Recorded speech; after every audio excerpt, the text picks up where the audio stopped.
네, 최근 많은 관심과 논란의 중심에 서 있는 사건, 사고들 짚어보겠습니다. 네, 오늘은 양지민 변호사와 함께하겠습니다. 어서 오십시오. 안녕하세요. 네.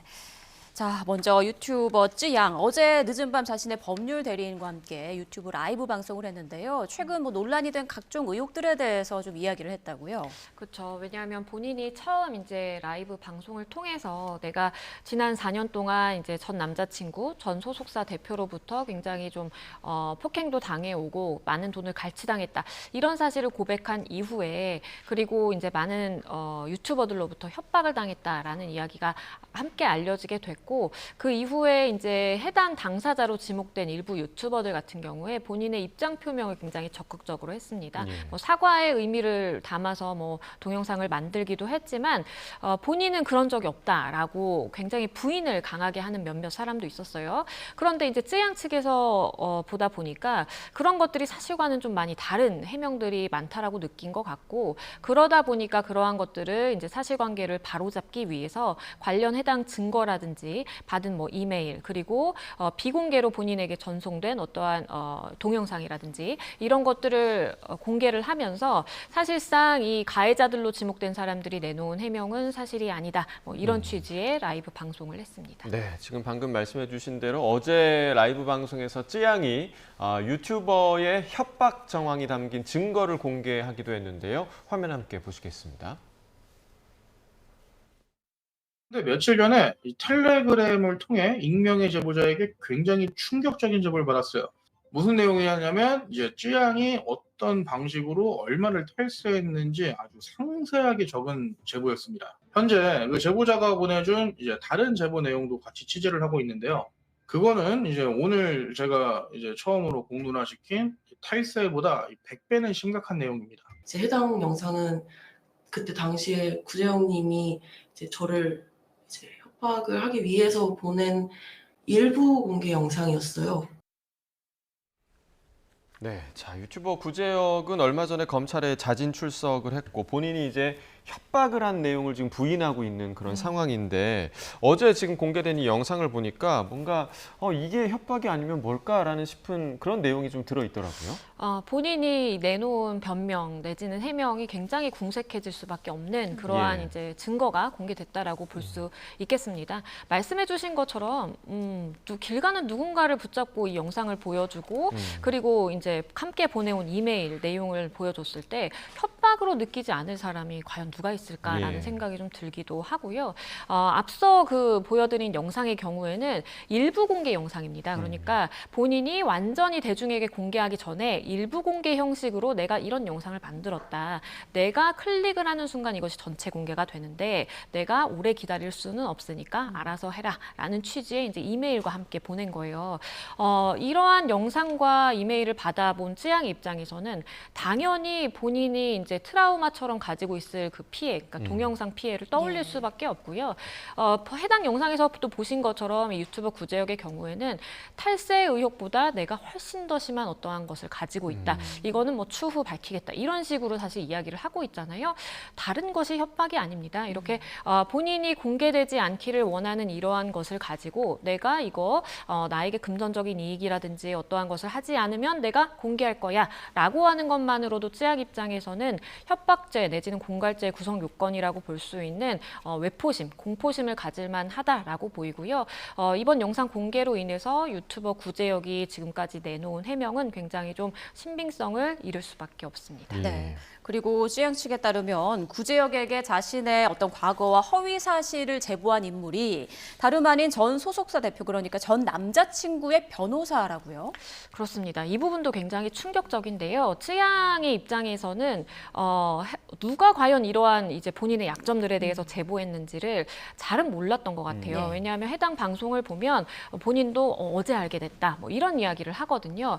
아마도 쯔양 측의 입장에서는 전 남자친구가 이러한 것들 내밀한 사생활적인 부분을 다 알고 있다 보니까 막연하게 전 남자친구가 이것들을 제보를 했겠지라고 생각을 했던 것 같은데 녹취록이라고 할 수 있는 객관적인 물증이라고 할 수 있는 그 해당 변호사가 외부로 일부러 이러한 것들을 이제 제보를 한다라든지 아니면 쯔양의 소속사 관계자와 이야기를 하면서 뭔가 마치 이제 거래를 하는 듯한 그러한 이제 녹취록을 쯔양 측에서 공개를 한 것이고요.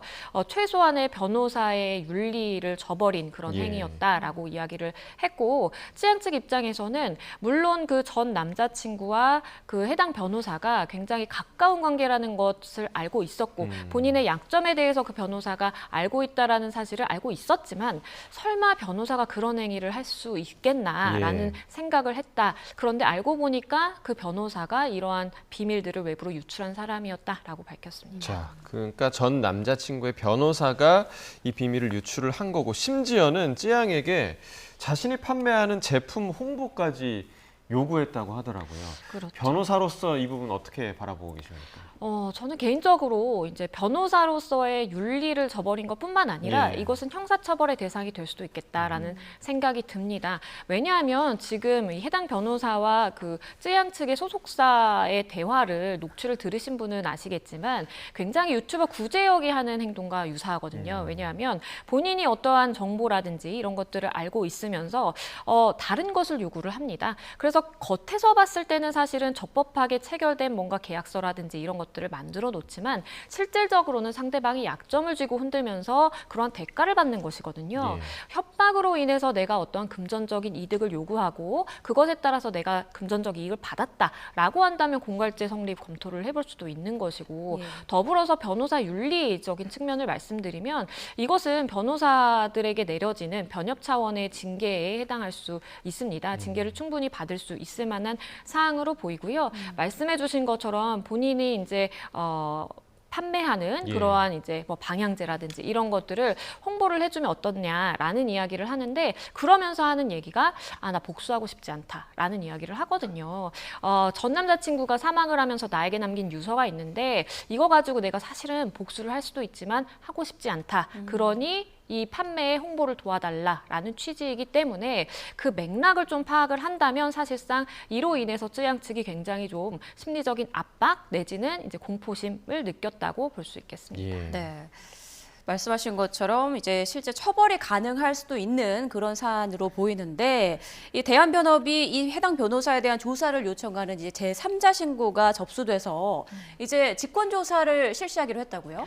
그렇습니다. 이제 변협 차원에도 이렇게 변협에서 인지를 해서 어떠한 윤리적인 차원으로 이제 문제가 있었는지 조사를 할 수 있고요. 이번 사안 같은 경우에는 제3자가 이제 신고를 한 경우라고 합니다. 그렇기 때문에 해당 변호사에 대해서 변호사법 위반이라든지 아니면 변호사 차원의 이제 직무를 수행하면서 지켜야 되는 그러한 윤리적인 책임을 다하지 못한 것이 있는지 대한변협 차원에서 직권 조사를 개시할 예정이고요. 말씀드린 것처럼 이것은 형사적인 처벌까지, 그러니까 지금 쯔양 측에서 주장하는 것이 정말 사실이라면 형사적인 처벌까지도 가능할 수 있는 사실 수위이기 때문에 당연히 변협 차원의 이제 징계 가능할 것이라고 보이고 만약에 징계가 내려진다면 뭐 징계의 경우는 다양합니다. 뭐 정직이 가능할 수도 있는 것이고 변협 차원에서 사실관계 조사를 한 이후에 어떤 수준이 적합할지에 대한 판단을 내릴 것으로 보입니다. 네, 자 어제 그 라이브 방송에서 쯔양 씨가 본인을 향한 그런 여러 의혹들에 대해서도 이제 조목조목 좀 해명을 하면서 뭐 탈세나 조건 만남 이런 거 없었다 이렇게 얘기를 하면서 또 울먹이는 모습도 좀 보였더라고요. 그렇죠. 네. 왜냐하면 굉장히 본인이 알리고 싶지 않은 그러한 비밀이라든지 사생활적인 부분이 정말 전 국민에게 지금 공개가 된 예. 상황이고 그리고 이러한 것이 공개된 다음에 많은 취재를 통해서 알게 된 부분이 정말 한두 명이 아니라 다수로부터 협박이라든지 이런 압박을 받아왔고 그로 인해서 사실 지불해야 되는 비용 자체도 금전적인 손해가 상당했던 것으로 보입니다. 그렇기 때문에 굉장히 좀 심리적으로 불안정한 상태였을 것인데 그럼에도 불구하고 본인을 둘러싼 어떠한 억측이라든지 아니면 허위 사실을 좀 바로 잡아야 되겠다라는 판단을 한 것으로 보이고요. 일단은 그 해당 변호사에 대해서 지금 혐의점을 제기를 한 만큼 관련해서 아마도 추가적인 고소고발도 있을 것이다라는 생각이 좀 듭니다. 네, 또 검찰은 어제 구제혁과 유튜버 전국진의 주거지를 압수수색했다고 하는데 여기에서 나오는 어떤 자료들이 좀 증거로서 유의미할까요?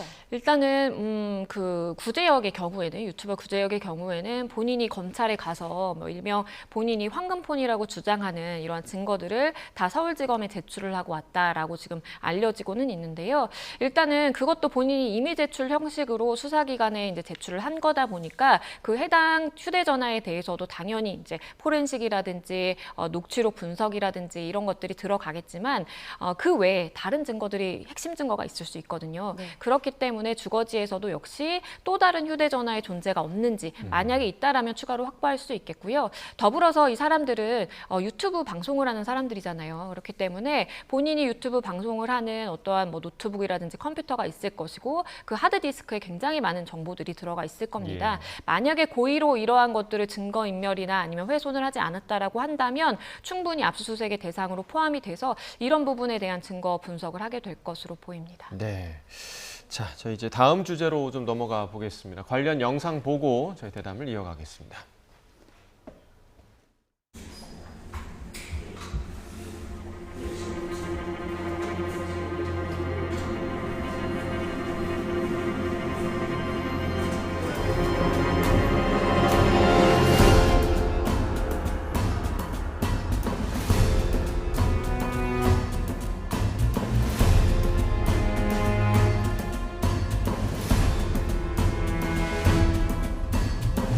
학대 혐의에 대해서 인정하십니까?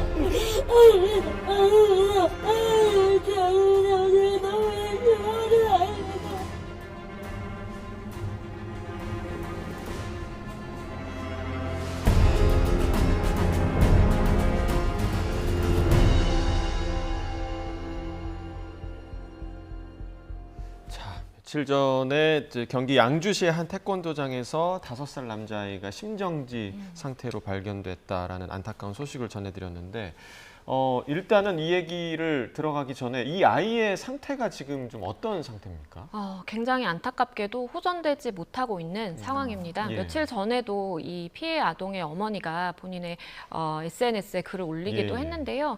일단은 지금 자가호흡이 불가능한 상황이어서 인공호흡기에 의지를 하고 있는 상황이고 의식 역시도 돌아오지 못하고 있는 상황이라고 합니다. 이때 이제 어머니를 통해서 알려진 부분은 이미 아이가 발견됐고 병원으로 옮겨왔을 때 아이의 얼굴 쪽에 혈관이 다 터진 상황이었다라고 했어요. 그만큼 거꾸로 오래 방치되어 있다 보니까 호흡이 곤란한 것은 물론이고 혈관까지도 이렇게 피가 쏠려서 터질 수밖에 없는 그런 참혹한 상태였다라고 지금 전해지고 있습니다. 네, 진짜 생각만 해도 좀 안타깝고 화가 나는 그런 상황인데, 자, 태권도장 관장 오늘 오전 구속된 상태로 검찰에 넘겨졌습니다. 끝까지 혐의를 부인했는데요. 목소리 잠깐 들어보시죠. 피해 아동이나 부모에게 하실 말 없으세요? 학대 혐의에 대해서는 인정하십니까?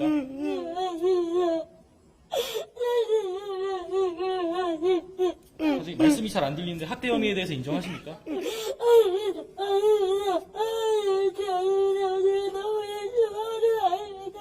아니라고 하신 것 같은데 평소에도 학대가 있었다는 정황에 대해서는 어떻게 생각하시나요? 피해 아동과 부모에게 할 말씀 명확하게 부탁드립니다.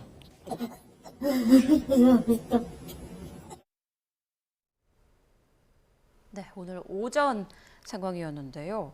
거의 오열하듯이 울먹거렸고 절대 아니다. 너무 예뻐한 아이라면서 끝까지 좀 혐의를 부인하는 모습이에요. 어떻게 보셨나요?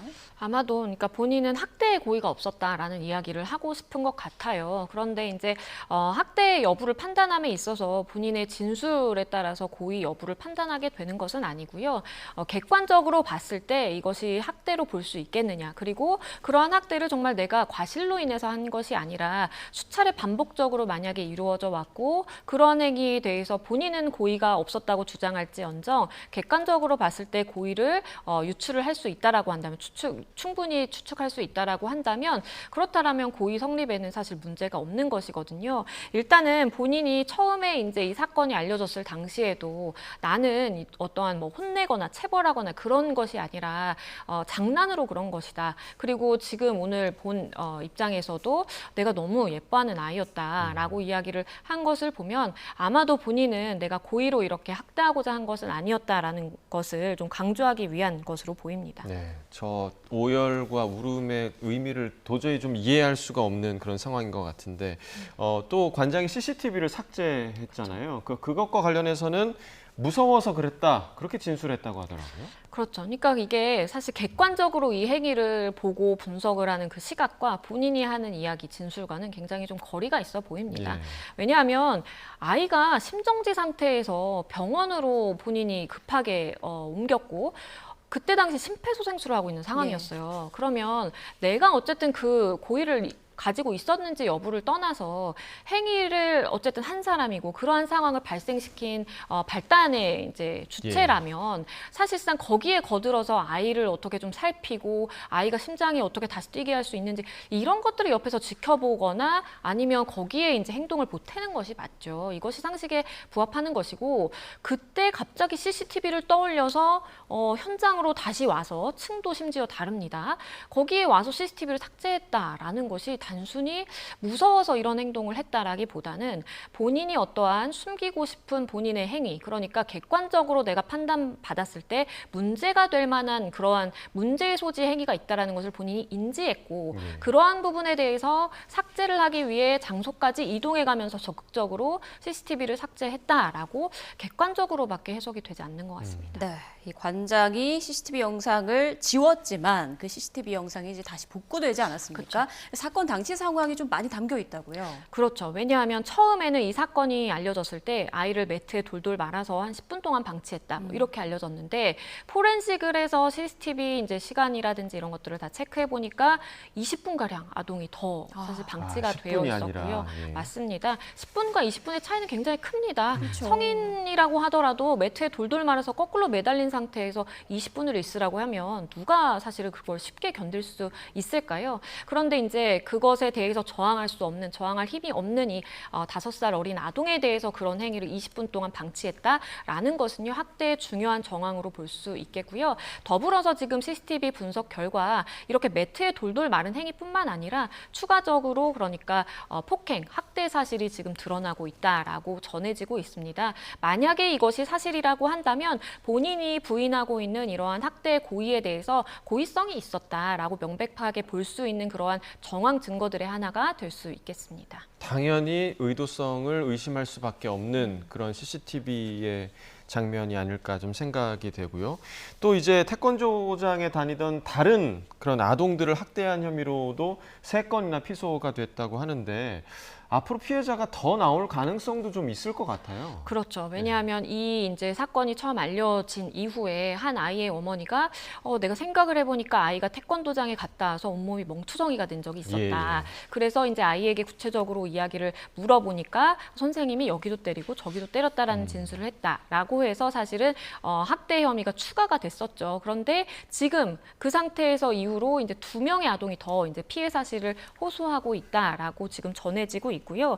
일단은 본인은 이제 학대의 고의성을 부인할 수도 있겠지만 사실은 학대가 달리 학대가 아니고요. 아이에게 아무리 체벌의 고의를 가지고 있다라고 하더라도 반복적으로 그리고 상습적으로 이렇게 아이의 몸에 손을 댄다라든지 이렇게 폭행을 하게 되면 학대로 충분히 인정이 될 수가 있거든요. 그리고 무엇보다도 본인은 학원의 이제 관장, 원장으로서 어떠한 학대 사실을 알게 되면 신고해야 될 신고의 의무가 있는 주체입니다. 그러한 신고의 의무를 진 사람이 오히려 그러한 신고를 하지 않는 걸 넘어서서 적극적으로 이렇게 아이들을 폭행한다라든지 학대 행위를 했다라는 것은 나중에 재판 단계에 가게 된다면 굉장히 불리한 양형 요소가 될 수 있습니다. 네, 정말 분노하게 하는 사건인데 아무쪼록 5살 아이가 빨리 의식을 좀 되찾길 기도해 봐야겠습니다. 네, 이번에 다음 주제로 또 넘어가 보죠. 준비된 화면부터 보고 오겠습니다.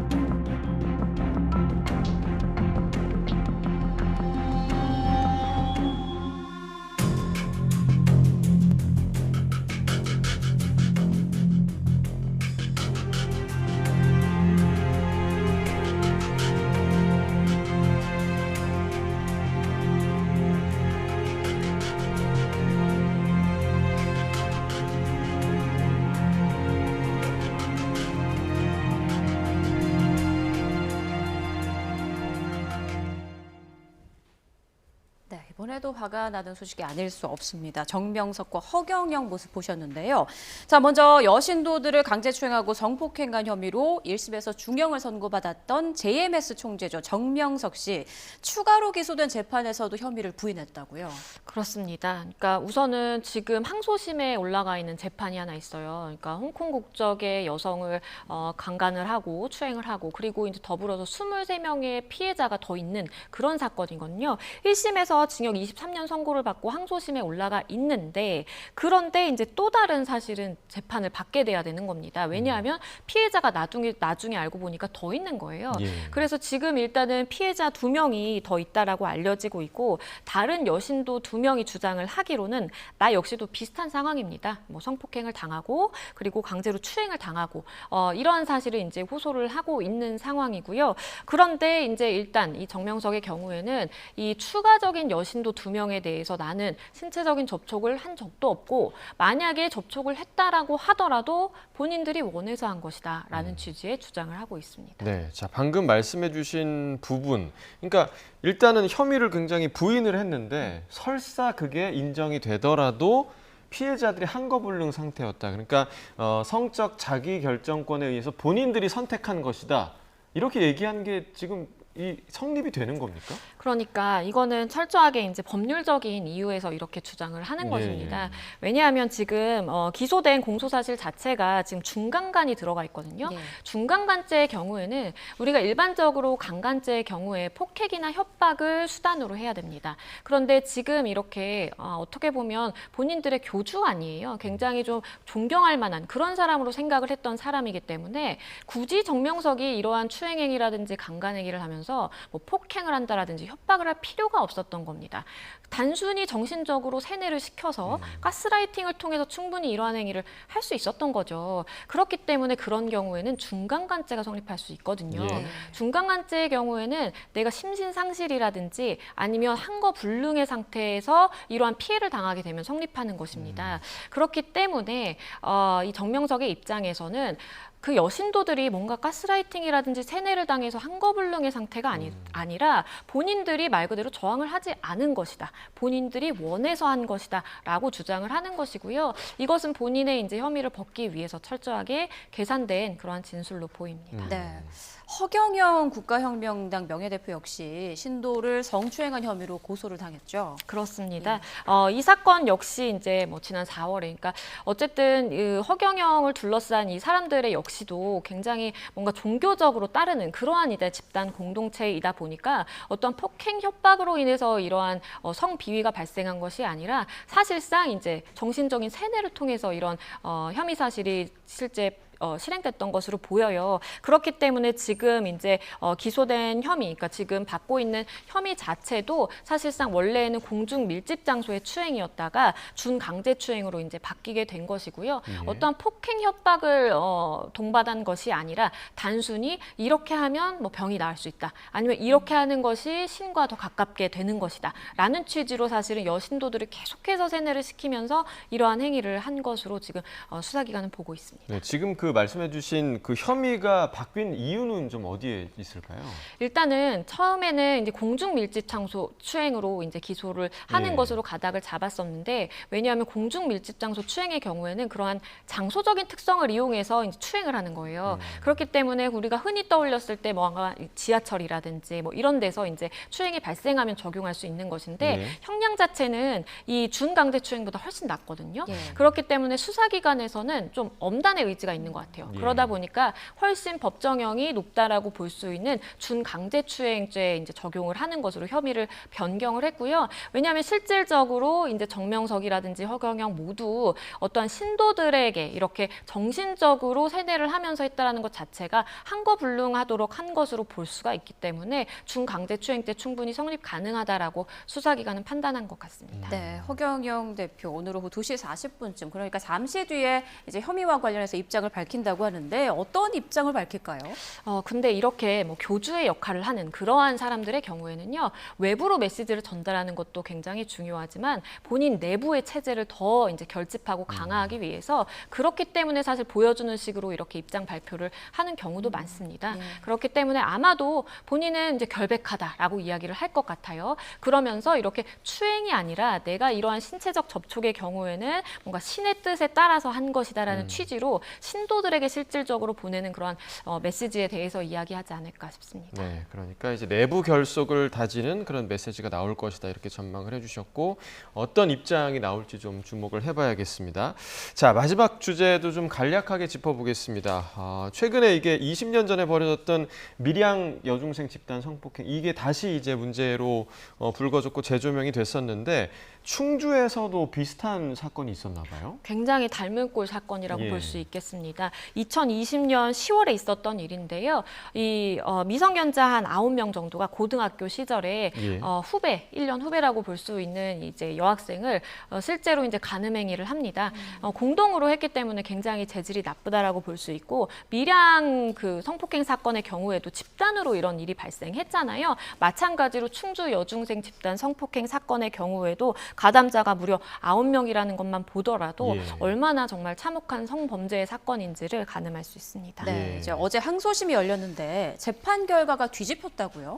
그렇습니다. 처음에 이제 무죄로 판단을 받았던 5명의 경우에 유죄로 이제 판단을 받았고요. 그리고 기존에 이제 3명의 경우에는 원래 유죄 판단을 받았어요. 그런데 이제 피해자와 아마 합의가 된 것 같아요. 그러다 보니까 형량이 조금은 이제 줄어드는 그러한 네. 판결 선고가 나왔습니다. 주요하게는 무죄였던 사람들이 유죄로 뒤집힐 수 있었던 이유는요. 검찰 측에서 이 예비적 공소 사실로 추가를 해서 처음에는 특수강간만 주장을 하다가 아청법상의 위계 등 간음죄를 주장을 했거든요.